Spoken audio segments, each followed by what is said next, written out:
Hello, നമ്മൾ കഴിഞ്ഞ ക്ലാസ്സിൽ കണ്ടത് മാനേജ്മെൻറ്റ് സയൻസിൻ്റെ ഫസ്റ്റ് മൊഡ്യൂളിലെ ഇൻട്രൊഡക്ഷൻ പാർട്ടും അതിൻ്റെ സ്റ്റെപ്സ് ഓഫ് പ്രൊസീജിയേഴ്സും ആണ് നമ്മൾ കണ്ടത്.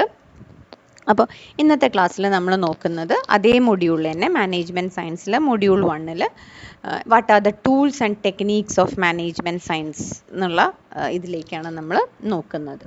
ഓക്കെ, അപ്പോൾ നമുക്ക് നോക്കാം. അപ്പോൾ ഇവിടെ നമുക്ക് എവിടെയാണ് ഈ മാനേജ്മെൻറ്റ് സയൻസിൻ്റെ ഓരോ ആപ്ലിക്കേഷൻ പാർട്ടുകൾ വരുന്നത്, എങ്ങനെയൊക്കെയാണ്? ഇപ്പോൾ നമുക്ക് നോക്കിക്കഴിഞ്ഞാൽ അറിയാൻ, പഠിക്കുന്ന റെഫർ ചെയ്തിട്ടുള്ള ടെക്സ്റ്റ് റെഫർ ചെയ്തവർക്കൊക്കെ കാണാം, ഓരോ ചാപ്റ്റേഴ്സാണിത് സത്യത്തിൽ. Linear programming, game theory, decision tree, queuing theory, inventory, simulations, ഇതൊക്കെ സത്യത്തിൽ ഓരോ ചാപ്റ്റേഴ്സാണ്, മാനേജ്മെൻറ്റ് സയൻസിൻ്റെ ഓരോ ചാപ്റ്റേഴ്സാണ്. സോ ദീസ് ആർ, ഈ ഓരോ ചാപ്റ്ററിൻ്റെയും സത്യം പറഞ്ഞു കഴിഞ്ഞാൽ ഒരു ഇൻട്രൊഡക്ഷൻ തന്നെയാണ് ഈ പറയുന്ന ക്വസ്റ്റ്യൻ്റെ answer. Tools and techniques of management science എന്ന് പറയുന്ന ക്വസ്റ്റ്യൻ്റെ ആൻസറായിട്ട് നമുക്ക് വരിക എന്നുള്ളതാണ്. സോ ദി ഫസ്റ്റ് വൺ, നമുക്ക് ഇവിടെ ലീനിയർ പ്രോഗ്രാമിംഗ് എന്ന് പറയുന്ന ഒരു ടെക്നീക്ക് എന്ന് പറയുന്നത്. ലീനിയർ പ്രോഗ്രാമിംഗ് എവിടെയാണ് ഉപയോഗിക്കുന്നതെന്ന് വെച്ചാൽ നമുക്ക് പ്രശ്നങ്ങളെ, ഇഷ്യൂസിനെ അല്ലെങ്കിൽ പ്രോബ്ലത്തിനെ നമ്മൾ ലീനിയർ ഇക്വേഷൻസ് ആക്കി മാറ്റിയിട്ടുണ്ടാവും. നമ്മൾ സൈമൾട്ടേനിയസ് ഇക്വേഷൻസിൽ ആക്കി നമ്മൾ മാറ്റിയിട്ടുണ്ടാവും. നമ്മളിപ്പോൾ എക്സ് വൈ എന്നൊക്കെ കൊടുത്തിട്ട് നമ്മൾ ഇക്വേഷൻസ് ഉണ്ടാവില്ലേ, സിമ്പിൾ ഇക്വേഷൻസ് ഉണ്ടാവില്ലേ, അപ്പോൾ ഇക്വേഷൻസ് ആയിട്ട് നമ്മൾ കൺവേർട്ട് ചെയ്തിട്ടുണ്ടാവും. അങ്ങനെ കൺവേർട്ട് ചെയ്ത ഇക്വേഷൻസിനെ നമുക്ക് ലീനിയർ പ്രോഗ്രാമിംഗ് ഉപയോഗിച്ച് നമുക്കൊരു പെർഫെക്റ്റ് ആൻസർ കണ്ടുപിടിക്കാൻ പറ്റും. ഇപ്പോൾ എക്സാമ്പിൾ, നമ്മൾ രണ്ട് പ്രോഡക്റ്റാണ് ഉണ്ടാക്കുന്നത്, X1ഉം X2.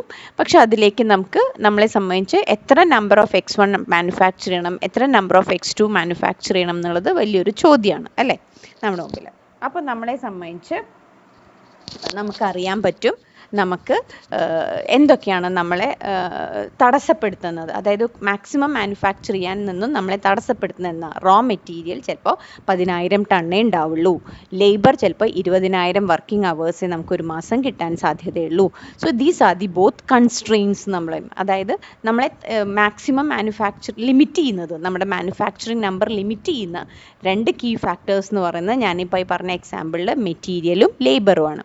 അപ്പോൾ ഈ രണ്ട് ഇതിനെ കൺസ്ട്രെയിൻസിനെ നിലനിർത്തിക്കൊണ്ട് how many number of X1 and how many number of X2 can be produced either to get a maximum profit അല്ലെങ്കിൽ നമുക്ക് മിനിമം കോസ്റ്റ്, ഇതായിരിക്കാം നമ്മുടെ ഒബ്ജക്റ്റീവ് ഫംഗ്ഷൻ എന്ന് പറയുന്നത്. അപ്പോൾ ഇങ്ങനത്തെ ക്വസ്റ്റ്യൻസിന് ആൻസർ ചെയ്യാൻ ഏത് ഹെൽപ്ഫുൾ ആയിരിക്കും? ലീനിയർ പ്രോഗ്രാമിംഗ് ഹെൽപ്ഫുൾ ആയിരിക്കും എന്നുള്ളതാണ്. വേറൊരു ടെക്നീക്കാണ് ഗെയിം തിയറി എന്ന് പറയുന്നത്. അതായത് രണ്ട് പ്ലെയേഴ്സാണ് മാർക്കറ്റിലുള്ളത്, രണ്ട് സ്ട്രിക്ട്ലി കോമ്പീറ്റ് ചെയ്യുന്ന രണ്ട് പാർട്ടീസ് ഉണ്ട്. ഒരാളുടെ എടുക്കുന്ന സ്ട്രാറ്റജി മറ്റേ ആളെ ബാധിക്കുന്നു, മറ്റേ ആളുടെ സ്ട്രാറ്റജി രണ്ട് പ്ലെയേഴ്സാണ്, ഡ്യുവൽ പ്ലെയേഴ്സ് ആണ്. സോ ഒരു വിൻ വിൻ സിറ്റുവേഷൻ എപ്പോഴും നമ്മൾ രണ്ടുപേരും ആഗ്രഹിക്കുന്നുണ്ട് എന്നുള്ളതാണ്. സോ നമുക്ക് ഒരു പെർട്ടിക്കുലർ സ്റ്റേറ്റ് ഓഫ് നേച്ചറിൽ, മാർക്കറ്റ് കണ്ടീഷനിൽ എക്സ് എന്ന് പറയുന്ന ഒരു കമ്പനി A1 എന്ന് പറയുന്ന ആക്ഷൻ എടുത്തു കഴിഞ്ഞാൽ അതെങ്ങനെയാണ് ബി എന്ന് പറയുന്ന കമ്പനിയുടെ B1 സ്ട്രാറ്റജി ആണെങ്കിൽ അത് എഫക്റ്റ് ചെയ്യുക. ഇങ്ങനെ അപ്പോൾ എ എന്ന് പറയുന്ന പ്ലെയറും ബി എന്ന് പറയുന്ന ഒരു മാർക്കറ്റ് പ്ലെയറും ഉണ്ടെന്ന് വിചാരിച്ചോളൂ.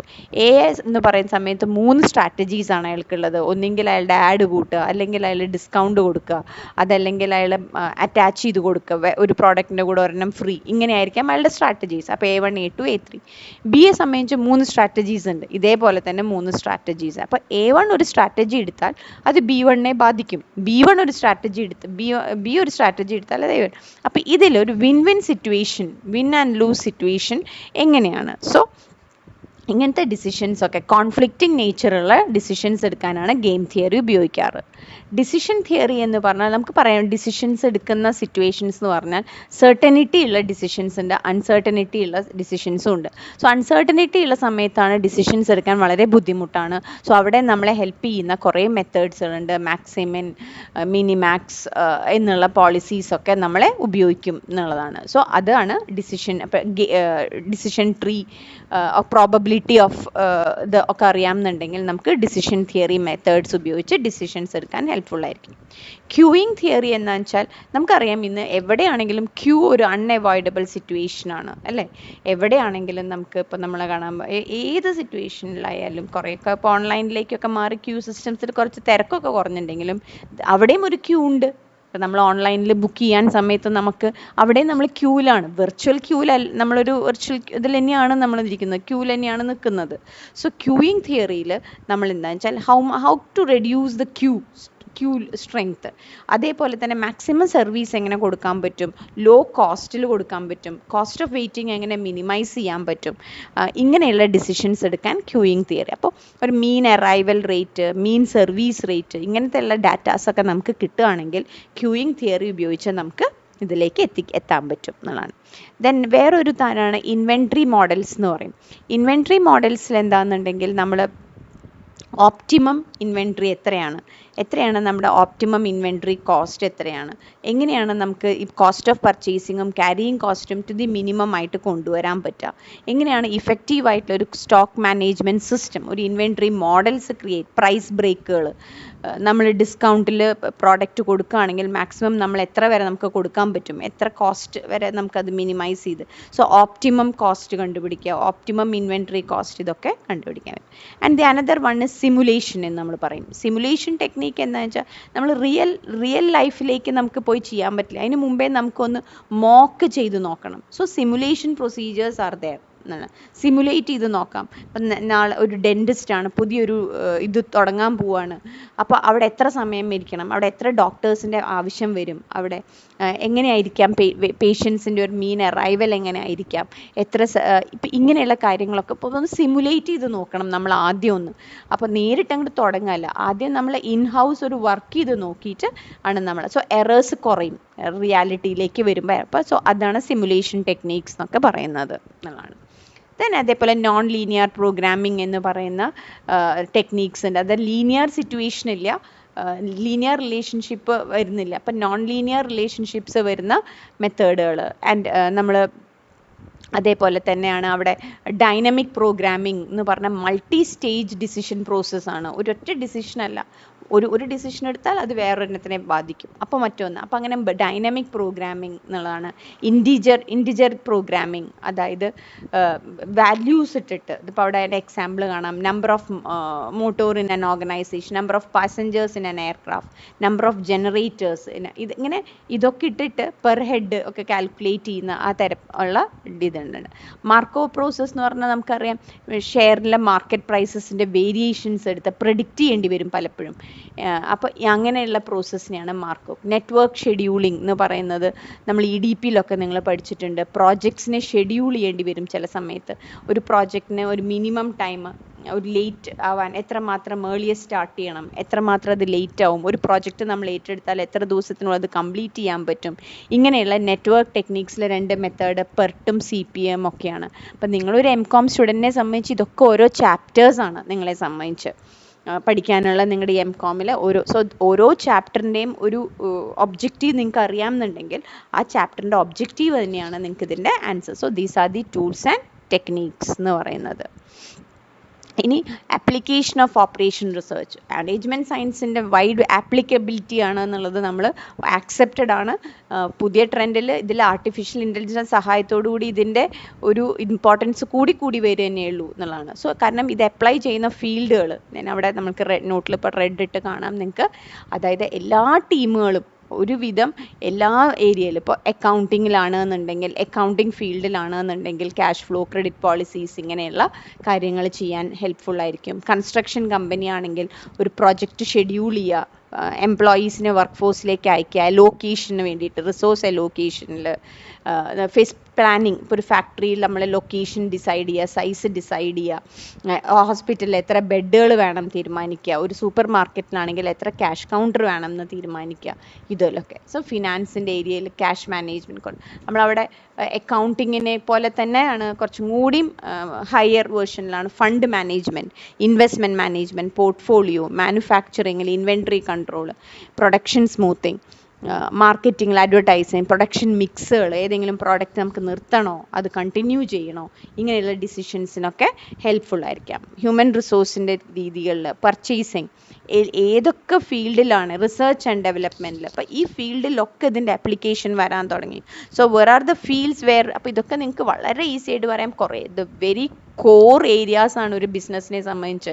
Accounting, construction, facility planning, finance, manufacturing, marketing, organisation behaviour അല്ലെങ്കിൽ ഹ്യൂമൻ റിസോഴ്സ്, പർച്ചേസിങ് ഏരിയയിൽ and R&D research and development ഏരിയസിൽ ഇതിൻ്റെ ആപ്ലിക്കബിലിറ്റി വരാൻ തുടങ്ങി. ഓക്കെ, നെക്സ്റ്റ് നമുക്കിതിൽ കാണാനുള്ളത് different models in operation research ആണ് നമുക്ക് കാണാനുള്ളത്. ഡിഫറെൻറ്റ് മോഡൽസിൽ നമുക്ക് കാണാം ഐക്കോണിക് മോഡൽ എന്ന് പറയുന്ന ഒരു മോഡൽ. ഐക്കോണിക് മോഡലിൽ എന്താ സംഭവിക്കുന്നത്, നമുക്കതിൻ്റെ ഫിസിക്കൽ റിപ്ലിക്ക നമുക്ക് കാണാൻ പറ്റും. ഇപ്പോൾ ഒരു എയർക്രാഫ്റ്റ് മാനേജ്മെൻ്റ് ആണ് എന്ന് വിചാരിച്ചോളൂ. അപ്പോൾ അതിങ്ങനെ ഒരു മോഡൽ, ഒരു ഇമേജ്, ആ ഒബ്ജക്റ്റ് തന്നെ റെപ്രസെൻറ്റ് ചെയ്തിട്ടാണ് നമ്മൾ എന്ത് ചെയ്യുന്നത്, മോഡൽ ക്രിയേറ്റ് ചെയ്യുന്നത്. ഇപ്പം നിങ്ങൾക്ക് പഠിക്കണം, നിങ്ങൾ ഷിപ്പ് ബിൽഡിംഗ് യൂണിറ്റിലേക്ക് പോയി അല്ലെങ്കിൽ ഒരു എയർക്രാഫ്റ്റ് മാനേജ്മെൻറ്റ് ഇതിലേക്ക് പോയി, എയർക്രാഫ്റ്റ് ഉണ്ടാക്കുന്നതിൽ. അപ്പോൾ അവിടെ ഇങ്ങനെ കാണാൻ ആ മോഡൽ തന്നെ ഒരു പ്ലെയിൻ തന്നെ ഉണ്ടാവും, മോഡൽ തന്നെ ക്രിയേറ്റ് ചെയ്ത് വെച്ചിട്ടുണ്ടാവും. അത് വെച്ചിട്ടാണ് ഇപ്പം നമുക്കൊരു ഫ്ലാറ്റ് ആണെങ്കിൽ ആ ഫ്ലാറ്റിൻ്റെ ഒരു മോഡലൊക്കെ കോൺട്രാക്ടർ ചിലപ്പോൾ ഉണ്ടാക്കി വെച്ചിട്ടുണ്ടാവും, തെർമോക്കോൾ കൊണ്ടൊക്കെ ഉണ്ടാക്കി വെച്ചിട്ടുണ്ടാവും. സോ ഒരു ഫിസിക്കൽ റിപ്ലിക്ക കാണാൻ പറ്റും, ഒറിജിനലിൻ്റെ ഒരു രൂപം കാണാൻ പറ്റും. സോ അങ്ങനെ ഇത് സ്റ്റഡി ചെയ്യുന്നതിനെ ഐക്കോണിക് മോഡൽ എന്നാണ് പറയുക. അനലോഗ് മോഡൽ എന്ന് പറയുന്നത് ഐക്കോണിക് അസോസിയേറ്റ് ആണ്, ഐക്കോണിക് മോഡൽ പോലെ തന്നെയാണ്. പക്ഷെ ഫിസിക്കൽ ഇതിനെക്കാട്ടിലും അതിൽ നമ്മൾ എന്ത് കാണാം, അതിൽ ആക്ച്വൽ ഒബ്ജക്ട്സ് നമുക്ക് അതിൽ കാണാൻ പറ്റും എന്നുള്ളതാണ്. ഡയറക്റ്റ് ഹാൻഡ്ലിങ് പറ്റില്ല. അപ്പോൾ അങ്ങനെയാണ് ഏത് വരിക, അനലോഗ് മോഡൽ വരിക.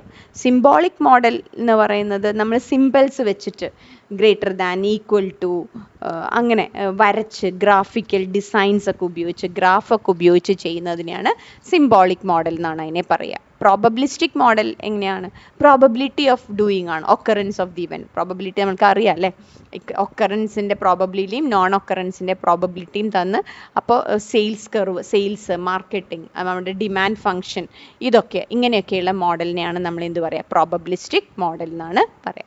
സോ ചിലപ്പോൾ ക്വസ്റ്റ്യൻ ചോദിക്കാം, വാട്ട് ആർ ദ സ്റ്റെപ്സ്, നമുക്കൊരു മോഡൽ ഉണ്ടാക്കണം, ഐക്കോണിക് മോഡൽ ആയിക്കോട്ടെ, സിംബോളിക് മോഡൽ ആയിക്കോട്ടെ, പ്രോബബിലിസ്റ്റിക് മോഡൽ ആയിക്കോട്ടെ, അനലോഗ് ഏത് മോഡൽ ആയിക്കോട്ടെ, നമുക്ക് അത് ആ മോഡൽ ഉണ്ടാക്കാൻ കുറച്ച് സ്റ്റെപ്സ് ഉണ്ട്. പെട്ടെന്ന് അങ്ങോട്ട് കയറി ഒരു മോഡലൊന്നും ഉണ്ടാക്കാൻ പറ്റില്ല. അതിൻ്റെ സ്റ്റെപ്സ് സെയിം ആണ്, നമ്മൾ നേരത്തെ പറഞ്ഞ ഓർഗനൈസേഷൻ മാനേജ്മെൻറ്റ് സയൻസിൻ്റെ അതേ മോഡൽ തന്നെയാണ് വരിക. അതിൽ വരുന്ന നോക്കി നോക്കൂ, ഫോർമുലേറ്റ് ഇതേ ഓർഡറിൽ തന്നെ എഴുതണം. ഒന്ന് ആദ്യം പ്രോബ്ലം ഐഡൻറ്റിഫൈ ചെയ്യുക, എന്നിട്ട് അതിനെ ഫോർമുലയാക്കി മാറ്റുക, മോഡൽ എഴുതുക, അതിലേക്കുള്ള ഡാറ്റ ഇട്ട് കൊടുക്കുക, മോഡലിനെ നമ്മൾ സോൾവ് ചെയ്യുക, എന്നിട്ട് വാലിഡേറ്റ് ചെയ്യുക, അതൊന്ന് ഇട്ട് നോക്കുക, ഇംപ്ലിമെൻറ്റ് ചെയ്ത് നോക്കുക, വാലിഡേഷൻ ഓഫ് ദ മോഡൽ അത് വർക്ക് ആവുന്നുണ്ടോ എന്ന്. അത് കഴിഞ്ഞാൽ അത് ഇംപ്ലിമെൻറ്റ് ചെയ്യുക എന്നുള്ളതാണ്.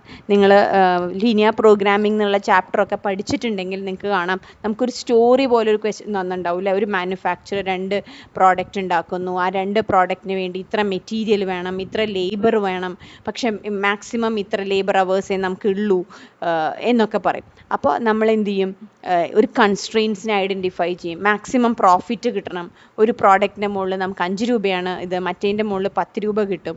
അങ്ങനെയാണെങ്കിൽ എത്ര എക്സ് ഉണ്ടാക്കണം, എത്ര വൈ ഉണ്ടാക്കണം. സോ ഇതാണ് problem, how much X and how much Y. അപ്പോൾ ഫോർമുലേറ്റ് ചെയ്തു പ്രോബ്ലം. അത് കഴിഞ്ഞാൽ മോഡൽ ഡെവലപ്പ് ചെയ്യണമെന്നുണ്ടെങ്കിൽ കൺസ്ട്രെയിൻസ് മനസ്സിലായി, അവിടെ നമുക്ക് മെറ്റീരിയൽ അവൈലബിലിറ്റിയും ലേബറും ആണ്. അപ്പോൾ ഡെവലപ്പ് എ മോഡൽ, എന്നിട്ട് അതിലേക്ക് ഡാറ്റ ഇട്ട് കൊടുത്തു. എത്രയാണ്, ഇപ്പോൾ നമ്മൾ പറഞ്ഞു ഇത്ര ടണ്ണേ ഉള്ളൂ, ഇത്ര വർക്ക് ഫോഴ്സേ ഉള്ളൂ, പെർ യൂണിറ്റ് പ്രോഫിറ്റ് ഇത്രയാണ്. അപ്പോൾ ഇത് ഡാറ്റ കൊടുത്തു. അപ്പോൾ മോഡലൊക്കെ ഉണ്ടാക്കി, ഗ്രേറ്റർ ദാൻ, ലെസ് ദാൻ ഒക്കെ സൈനൊക്കെ ഉപയോഗിച്ച് സിംബോളിക് മോഡൽ നമ്മൾ ക്രിയേറ്റ് ചെയ്ത് കൊടുത്തു. അത് കഴിഞ്ഞാൽ നമ്മളത് സോൾവ് ചെയ്യുകയാണ്. ലീനിയർ പ്രോഗ്രാമിങ്ങിന് ഗ്രാഫിക്കൽ മെത്തേഡ് ഉണ്ട്, സിംപ്ലെക്സ് മെത്തേഡ് ഉണ്ട്. സൊല്യൂഷൻ കണ്ടു, ആൻസറുമായി, വാലിഡേഷനുമായി. അപ്പോൾ നമുക്ക് പോസിറ്റീവ് ആൻസേഴ്സ്, അപ്പോൾ നമ്മൾ വാലിഡേറ്റ് ചെയ്തു, അത് ശരിയാണ്, ഇത് നമ്മളെ കൊണ്ട് നടക്കും എന്നാണ്. ദെൻ അങ്ങനെ ഉറപ്പുണ്ടെങ്കിൽ നമ്മളത് ഡിസ്കസ് ചെയ്തതിന് ശേഷം എന്ത് ചെയ്യുക, ഇംപ്ലിമെൻറ്റ് ചെയ്യുക എന്നുള്ളതാണ് മോഡൽ ബിൽഡിംഗ്. നല്ലൊരു ക്വസ്റ്റ്യൻ ആണ്, what are the steps in creating the model. And the last ആണ് ആ ചാപ്റ്ററിൻ്റെ limitations of management science. Management സയൻസിൻ്റെ മെറിറ്റ്സ് ഇനി എഴുതാൻ നമുക്ക് കുറേ അറിയാൻ, കാരണം നമ്മളതിൻ്റെ ആപ്ലിക്കേഷൻ തന്നെ കണ്ടു, എല്ലാ ഏരിയയിലും അതിൻ്റെ ആപ്ലിക്കബിലിറ്റി ഉണ്ട്. എന്താണ് ഇതിൻ്റെ ലിമിറ്റേഷൻസ് ഉള്ളത്? ലിമിറ്റേഷൻസ് ഉള്ളത് ഇതാണ്, ഒരു സ്പെഷ്യലിസ്റ്റ് പേഴ്സൺ ആണ്. മാനേജ്മെൻറ്റ് സയൻസ് അറിയാം, ഓപ്പറേഷൻ റിസർച്ചിനെ കുറിച്ച് ഒരു നമുക്ക് അറിവുണ്ടെങ്കിൽ it means you are a specialised person. അതുകൊണ്ട് തന്നെ കുറച്ചും കൂടിയും ഒരു സ്പെഷ്യലിസ്റ്റ്, സാധാരണ ഒരു മാനേജറിൽ നിന്നും കുറച്ചും കൂടിയും ഒരു ഹയർ എഡ്ജ് ഉള്ളത് കൊണ്ട് തന്നെ കോംപ്ലക്സ് നേച്ചേഴ്സ് ഉള്ള കാര്യങ്ങളാണ് കൂടുതലും ആരുടെയിലേക്ക് എത്തുക, മാനേജ്മെൻറ്റ് സയൻസ്. അപ്പോൾ ഒരു സ്മോൾ ബിസിനസ് ഫേമിനൊന്നും ചിലപ്പോൾ ഇതൊരു ആവശ്യമായിട്ട് തോന്നില്ല. കാരണം ഇതൊരു മാനേജ്മെൻറ്റ് സയൻസ് എന്ന് പറയുന്ന ആളെ ഒരു സ്പെഷ്യലിസ്റ്റ് ആയിട്ടാണ് എപ്പോഴും കണക്കാക്കുന്നത് എന്നുള്ളതാണ്. അപ്പോൾ നീഡ്സ് മാത്തമാറ്റിക്സും സ്റ്റാറ്റിസ്റ്റിക്സും ഒക്കെ അറിയുന്ന ഒരാളെയാണ് നമുക്ക് അവിടെ ആവശ്യം എന്നുള്ളതാണ്. സോ ഒരു ഗ്യാപ്പ് ഉണ്ട് മാനേജറും ഓപ്പറേഷൻസ് മാനേജ്മെൻറ്റും തമ്മിൽ. അതേപോലെ മാഗ്നറ്റ് കാൽക്കുലേഷൻസ് ഉപയോഗിക്കുക, ഞാൻ പറഞ്ഞില്ല സ്റ്റാറ്റിസ്റ്റിക്സ് ആൻഡ് മാത്തമാറ്റിക്കൽ മോഡിലായതുകൊണ്ട് കുറച്ച് കഴിവുള്ള ആൾക്കാർ ഇതൊക്കെ തന്നെ അത് ഹാൻഡിൽ ചെയ്യാൻ പറ്റുള്ളൂ എന്നുള്ളതാണ്. പിന്നെ ഫ്രീക്വൻറ്റ് ചേഞ്ചസ് വരുമ്പോൾ നമുക്ക് ഈ ഡിസിഷൻസ് പെട്ടെന്ന് മാറ്റാൻ പറ്റില്ല എന്നുള്ളതാണ്.